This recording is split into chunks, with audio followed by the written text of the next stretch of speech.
2010년 10월 17일 대구 외곽 이름 없는 산책로. 아침 7시 12분 한 중년 부부가 숲속을 걷다 발길을 멈췄다. 바람이 스쳐가는 방향에서 그들은 고기 썩는 냄새를 맡았다. 멧돼지 사체일까? 한쪽은 그렇게 말했고 다른 쪽은 말없이 비닐 더미로 다가갔다. 그리고 그 순간 두 사람은 동시에 숨을 들이켰다. 비닐 틈에서 튀어나온 건 검게 변색된 사람의 팔이었다. 손가락에 은색 반지가 끼워져 있었다. 경찰은 신고 접수 28분 후 현장에 도착했다. 수색대가 주변을 정리하자 다진 낙엽과 흙 아래 묻혀있던 시신의 나머지가 드러났다. 머리와 하체는 이어져 있었지만 왼팔이 없었다. 피부는 진한 갈색으로 변색되었고 안면은 알아보기 어려울 만큼 부패가 진행돼 있었다. 시신은 검은색 쓰레기 봉투 2겹에 쌓여 있었으며 봉투는 납작한 돌로 눌린 채 놓여 있었다. 부검 결과 사망 추정 시점은 발견일 기준 약 3주 전. 부검인은 이렇게 기록했다. 시신의 흉부 및 복부에 칼에 찔린 자상이 총 7개. 그중 심장을 관통한 자상이 직접 쌓인 사후 절단 흔적 없음.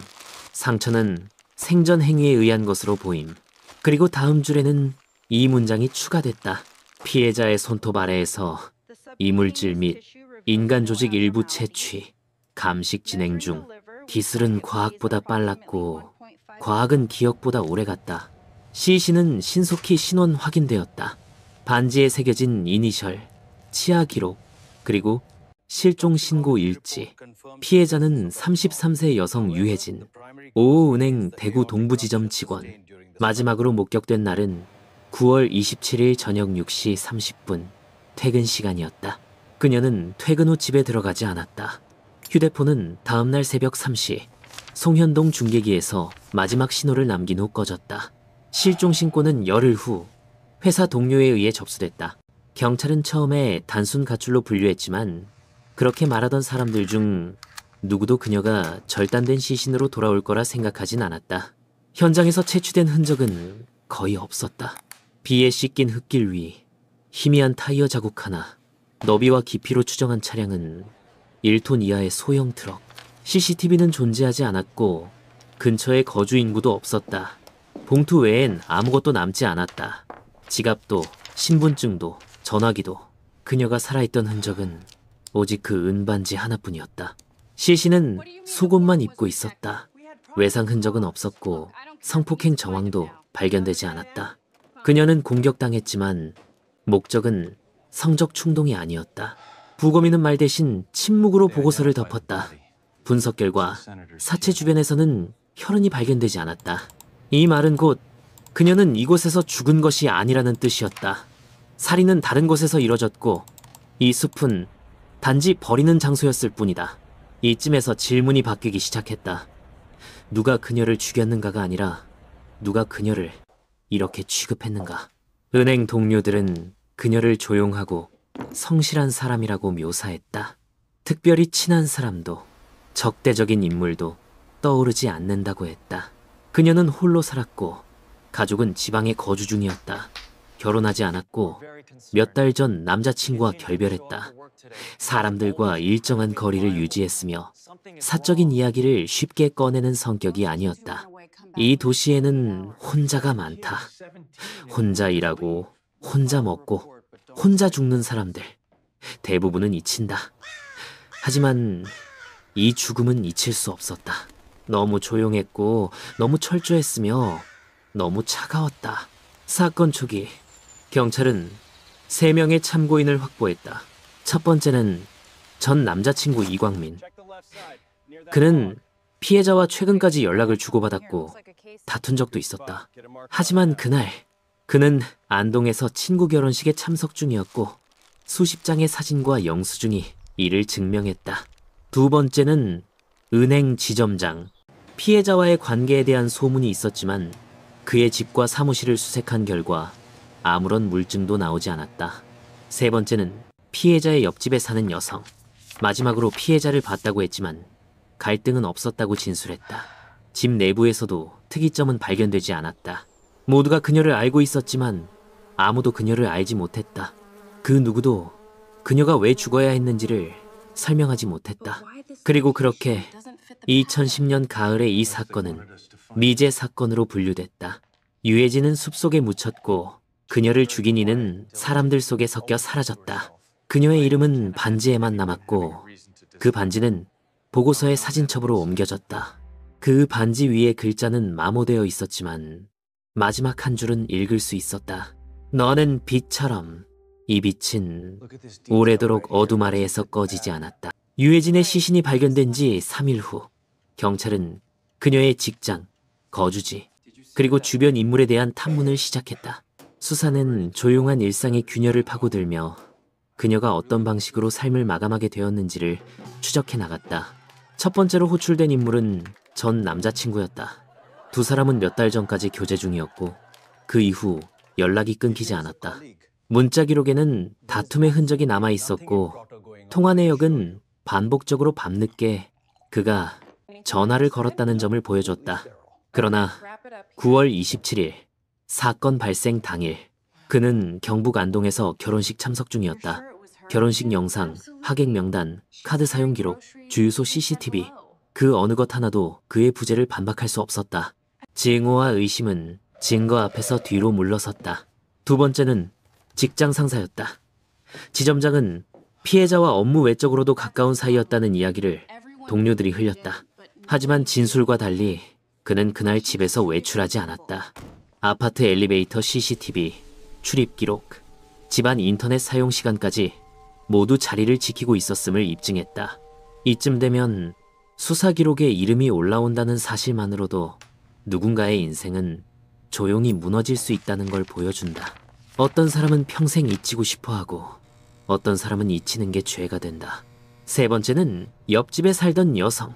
피해자와는 엘리베이터에서 몇 차례 마주쳤고 며칠 전에도 문 앞에서 짧은 인사를 나눴다고 진술했다. 그녀는 특이사항이 없다고 말했다. 집안에서는 청소기 냄새가 났고 방 한 구석엔 아이의 장난감이 놓여 있었다. 긴장도 감정도 어떠한 불일치도 감지되지 않았다. 조사 대상은 줄어들었고 방향은 막혔다. 그때 수사 기록에 남아있던 한 이름이 다시 떠올랐다. 김혜원. 피해자와 같은 은행 지점에서 근무했던 동료.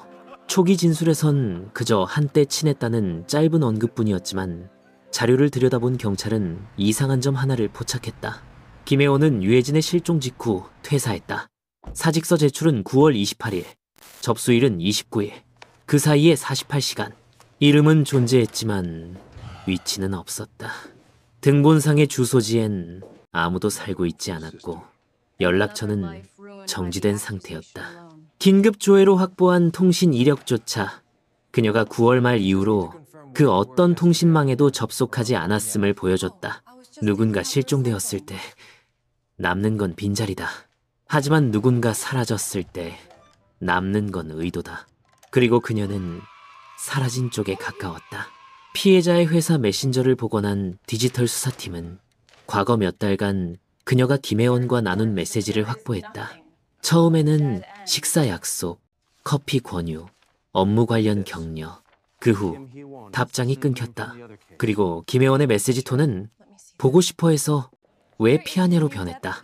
지나치게 개인적인 접근, 과도한 기대, 거절당한 뒤의 냉소. 그 모든 것이 메시지 기록 안에 남아 있었다. 침묵은 답이 될 수 있지만 때론 누군가의 폭력을 예고하는 징후가 된다. 수사팀은 김혜원의 신용카드 사용 내역, 병원 진료 기록, 여권 정보 등을 조회했지만 어떤 흔적도 발견하지 못했다. 그녀는 주민번호는 존재했지만 생활정보망에서는 증발한 상태였다. 그녀는 사라졌고 그 순간부터 사건도 멈췄다. 지문은 없었고 혈흔도 더는 나오지 않았다. 피해자의 시신에서 추출된 DNA는 당시 기술로는 분석이 제한되었고 유일한 실마리였던 모발조차 부패로 인해 유전 정보가 손상돼 있었다. 현장은 조용했고 일상은 그대로였으며 수사 기록은 차곡차곡 쌓여만 갔다. 기록은 늘어났지만 진실은 가까워지지 않았다. 모든 것이 흩어졌고 남은 건 기억뿐이었다. 그렇게 유해진 사건은 2010년 마지막 미제 사건으로 분류되었다. 세상은 잊었다. 단 하나, 손톱 밑의 세포만이 여전히 대답을 기다리고 있었다. 2018년 3월 제주 서귀포 가정폭력 신고가 접수된 한 모텔 앞에서 한 여성이 경찰에 연행되었다. 이름은 김혜령. 서류상 나이 38세. 신원 확인 절차 중 그녀의 DNA가 채취되었고 국립 DB에 자동 등록되었다. 평범한 행정 절차였다. 그러나 이 데이터가 8년 전의 죽음을 다시 끌어올릴 줄은 그 누구도 몰랐다. 2주 뒤 대구지방청 미제수사팀의 모니터에 알림창 하나가 떴다. 2010년 유해진 살해 사건. 손톱 내 검체와 일치하는 DNA 발견. 그날 오후 사건 기록이 다시 열렸다. 먼지가 쌓인 서류철, 바렌 폴라로이드 사진, 그리고 미해결이라고 찍힌 붉은 도장이 아직 선명했다. 유해진의 손톱 밑에서 채취된 미세 조직. 그건 당시 기술로는 불완전한 염기 서열에 불과했지만 8년 후 새로운 분석 알고리즘은 그 불완전함을 퍼즐처럼 이어붙였다. 결과는 단 하나의 이름으로 귀결됐다. 김혜령. 하지만 대조표의 끝에는 괄호 하나가 더 있었다. 개명 전 김혜원. 그녀였다. 사건 직후 사라졌던 유해진의 동료. 퇴사 하루 만에 흔적을 끊고 주민등록지를 허위로 변경한 인물. 조사팀은 즉시 제주로 향했다. 김혜령은 작은 게스트하우스에서 일하며 살아가고 있었다. 머리를 짧게 자르고 웃음은 적었으며 대부분의 시간을 조용히 보냈다. 경찰이 체포영장을 제시했을 때 그녀는 아무런 저항도 하지 않았다. 잠시 얘기 좀 합시다. 그녀는 고개를 들지도 않고 조용히 대답했다. 그 일이군요. 대구지방청으로 이송된 후 조사실에선 DNA 대조 결과가 제시됐다. 유해진의 손톱 밑에서 당신의 피부 조직이 나왔습니다. 그녀는 아무 말도 하지 않았다. 손가락을 꼬집으며 책상 위를 바라봤다. 조용한 공기가 깨진 건 사건 당일의 CCTV 복원 영상이 재생되었을 때였다. 화면 속 마스크를 쓴 한 여성이 은행 ATM 앞에서 유해진 명의의 카드를 사용하고 있었다. 시각은 9월 27일 밤 9시 48분.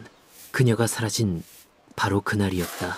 화질은 흐릿했지만 알고리즘은 거짓말을 하지 않았다. AI 분석 결과 안면 구조의 일치율은 91%. 그녀의 어깨선, 귀 모양, 눈두덩의 곡선까지 모든 것이 김혜원의 얼굴과 겹쳐졌다. 그녀의 카드 사용 내역은 20만 원 인출. 그 돈은 어디에도 쓰이지 않았다. 살인을 위해 필요했던 건 시간이었다. 그리고 그녀는 시간을 샀다. 국과수의 감정서에는 이렇게 적혀 있었다. 피해자 손톱 및 검체와 피해자 DNA 16개 유전자자 완전 일치. 오염 가능성 0.0000001% 이하. 동일인으로 판단함. 수학적인 수치가 8년의 미궁을 무너뜨렸다. 김혜원은 초기 진술에서 자신을 피해자로 묘사했다. 그녀가 나를 괴롭혔어요. 무시하고 험담하고 내가 먼저 맞서려고 했던 것뿐이에요. 마치 자신이 선택의 여지가 없었던 사람처럼 말했고 그 말은 잠시 공기를 흔들었다. 하지만 검사는 짧게 말했다. 그건 분노가 아니라 결정이었습니다. 조사실의 조명은 흰빛이었다. 그림자가 생기지 않는 형태의 빛. 그녀는 그 아래에서 손을 모으고 다시 고개를 숙였다. 한참의 침묵 끝에 그녀는 낮게 말했다. 죽일 생각은 없었어요. 그날은 그냥 확인하고 싶었어요. 왜 나를 피하는지. 그녀의 음성은 울지 않았다. 하지만 그 침착함이 오히려 소름을 남겼다. 수사 기록은 그날의 결론을 이렇게 남겼다. 피의자는 범행을 부인하였으나 물적 증거와 과학적 감정 결과를 통해 범행 연관성이 명확히 입증되었음. 직접 목격자는 없었으나 피해자의 손톱 및 조직과 ATM 영상, 금융기록이 핵심 증거로 작용함. 8년의 시간은 한 장의 DNA 분석 보고서와 한 프레임의 CCTV 영상으로 무너졌다. 범인은 도망쳤고 기술은 기다렸다. 진실은 사람의 기억보다 오래 견디는 법이었다. 그날 밤 수사관 중 한 명이 이렇게 기록했다. 시간은 모든 것을 흐리게 만든다. 하지만 피는 여전히 남아있었다. 그녀는 초인종을 누르지 않았다. 2010년 9월 27일 저녁 7시 56분. 유해진이 귀가한 지 약 20분 후 김혜원은 조용히 아파트 복도를 따라 걸었다. 방범 카메라는 고장 중이었고 층간 센서 등은 불이 들어오지 않았다. 그녀는 오랜 시간 이 건물에 다녔고 복도의 조도와 구조를 알고 있었다. 문은 잠기지 않았다. 혜진은 혼자 살았고 귀가 직후엔 늘 그렇듯 문을 걸쳐두는 습관이 있었다. 쓰레기를 다시 버리기 위해서일 수도 누군가를 기다렸기 때문은 아니었다. 문이 조금 열린 틈으로 집안의 조명이 흘러나왔다. 혜원은 망설이지 않았다. 그녀는 들어갔다. 거실은 정돈되어 있었고 혜진은 부엌에서 컵을 씻고 있었다. 물 흐르는 소리, 돌아보는 얼굴, 놀람, 이마에 떠오르는 주름. 입이 열리는 순간 혜원은 먼저 입을 열었다. 대화가 필요해. 혜진은 움직이지 않았다. 머리를 살짝 젖혔고 물기를 닦던 손을 천천히 내렸다. 무슨 일인데? 지금 와서. 침묵. 그 후 긴 말다툼이 오갔다. 음량은 높지 않았고 욕설도 없었다. 오히려 감정을 억누른 어조로 차갑게 던지는 말들. 거절당한 적 있는 사람만이 알아차릴 수 있는 종류의 대화였다. 혜원은 울지 않았다. 그녀는 감정을 분리한 사람처럼 행동했다. 모서리에 놓인 의자에 앉았고 시선은 거실 장판 어딘가에 고정되어 있었다. 그녀의 가방 안에는 칼이 있었다. 날길이 12cm. 과도를 빼낸 순간도 빠르지도 느리지도 않았다. 첫 번째 찌름은 예상과 달랐다.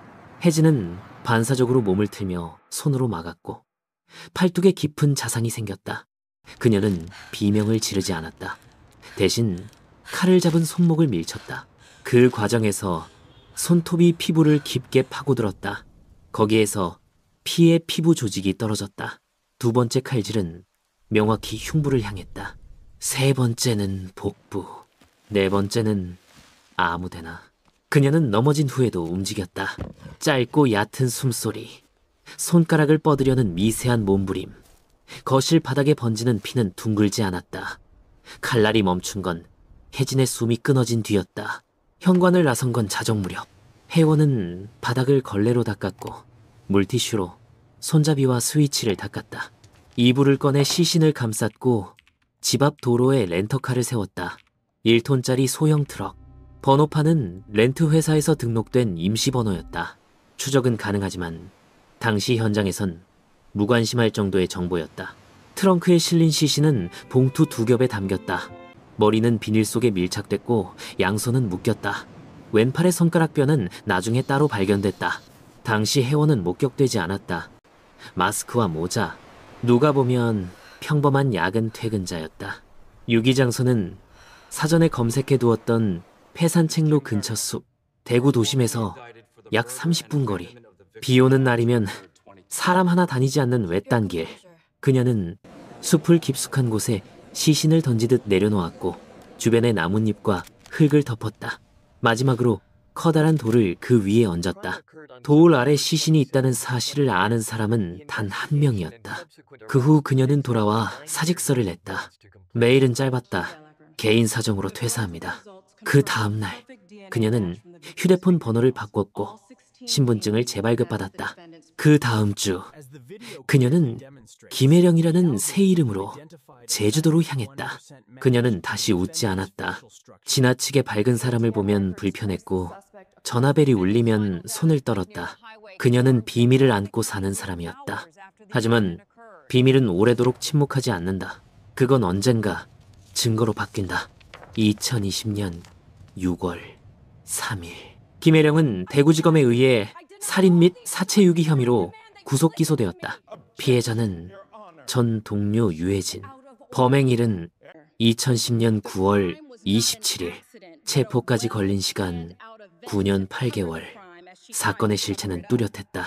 국과수 감정 결과 피해자 손톱 아래에서 나온 조직은 피의자의 DNA와 16개 유전자자 전부 일치했다. 오염 가능성은 1억 분의 1이 이하로 분석됐다. CCTV 복원 영상 속 인물과 피의자의 안면 구조는 91% 이상 일치. 영상은 사건 당일 피해자 명의 카드에서 20만 원이 인출되는 장면을 담고 있었다. 경찰은 인출 시간, 현장 위치, 교통카드 이동 동선, 거주지 내 로그 기록 등을 정밀하게 연결했고 피의자가 범행 직후 대구를 떠났다는 사실을 확인했다. 정황, 행적, 물증 모두가 한 방향을 가리켰다. 김혜령은 첫 신문에서 모든 혐의를 부인했다. 그녀는 날 괴롭혔어요. 내가 먼저 다가갔던 건 맞지만 나중엔 무시하고 밀어냈어요. 그래서 대화하려고 갔을 뿐이에요. 그러나 검찰은 다음과 같이 판단했다. 우발적 범행을 주장하지만 피해자와의 관계가 단절된 직후 칼을 지참하고 자택에 침입했으며 시신을 철저히 유기하고 흔적을 제거한 점에서 사전 준비와 범행 은폐 의도가 명백함. 공판부는 그 진술을 선택적 기억이라 표현했다. 재판부는 최종 판결문에 이렇게 적었다. 피해자는 생전에 경계심이 강하고 폐쇄적인 성향이었으며 피의자와의 사적인 관계를 차단한 것으로 확인됨.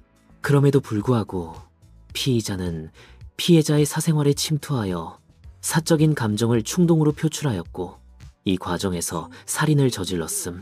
범행 이후 신분을 바꾸고 도피하며 8년간 숨어 지냈으며 이는 죄책감보다는 자기 보호 목적이 뚜렷함. 이어지는 문장은 명료하고 단호했다. 피고인에게 무기징역을 선고한다. 재판장 내부는 정적이었다. 피고인은 고개를 숙인 채 입을 다물었고 피해자의 아버지는 방청석에서 아무 말 없이 앉아 있었다. 그의 주름진 손엔 재판 기록이 아닌 혜진의 사진이 들려 있었다. 검은 머리, 연한 미소, 목까지 올라온 하늘색 니트. 딸은 돌아오지 않았지만 이름은 다시 기록되었다. 그날 저녁, 대검찰청의 내부 보고서에 다음 문장이 남겨졌다. 유해진 사망 사건은 2010년 미제 사건 중 최장기 DNA 단서 활용 사례로 기록됨. 감식 기술의 발전과 데이터베이스 관리가 진범 특정의 핵심 요소였음. 본 사건은 과학 수사가 기억보다 오래 버틸 수 있음을 입증함. 진실은 늦을 수 있다. 하지만 사라지진 않는다. 피는 닦일 수 있어도 남겨진 세포는 언젠가 말문을 연다. 피해자는 이겼다. 그녀는 살아서 말하지 못했지만 죽음으로 증명했다. 세상은 그녀의 비명을 외면했지만 손톱은 듣고 있었다.